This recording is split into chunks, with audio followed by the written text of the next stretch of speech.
I remember walking across this yard on what seemed to be a random day, my head down, lost in my own world of issues, like many of you do daily.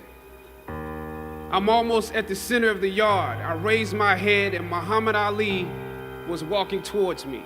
Time seemed to slow down as his eyes locked on mine and opened wide. He's raised his fist into a quintessential guard. I was game to play along with him, to act as if I was a worthy opponent. What an honor to be challenged by the GOAT, the greatest of all time, for a brief moment. His face was as serious as if I were Frazier in the Thriller in Manila. His movements were flashes of a past greater than I can imagine. His security let the joke play along for a second before they ushered him away. And I walked away floating like a butterfly. I walked away amused at him, amused at myself, amused at life for this moment that almost no one would ever believe. I walked away light, ready to take on the world, a place where the dynamics of positive and negative seem to exist in extremes. Throughout ancient times, institutions of learning have been built on top of hills to convey that great struggle is required to achieve degrees of enlightenment. Each of you had your own unique difficulties with the hill. Though sometimes your grades don't give a real indication of what your greatness might be.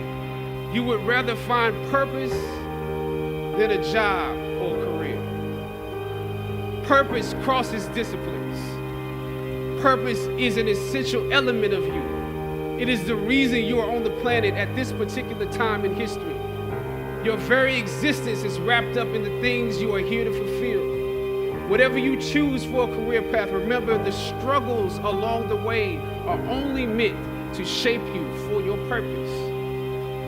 Or some of you went through something traumatic. You made it to the top of the hill, but not without scars and bruises. When completing a long climb, one first experiences dizziness, disorientation, and shortness of breath due to the high altitude. But once you become accustomed to the climb, your mind opens up to the tranquility of the triumph.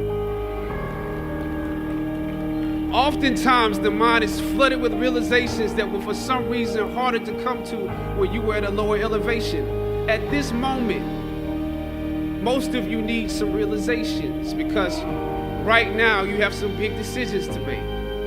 When I dare to challenge the system that would relegate us to victims and stereotypes with no clear historical backgrounds, no hopes or talents, when I questioned that method of portrayal, a different path opened up for me. The path to my destiny. When God has something for you, it doesn't matter who stands against it.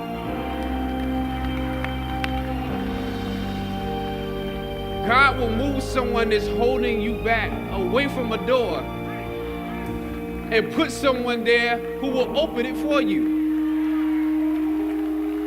If it's meant for you,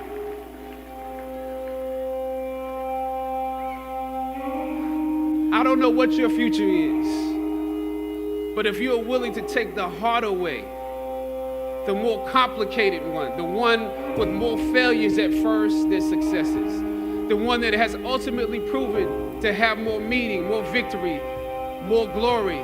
As is often the case, those that follow most often enjoy the results of the progress you gain.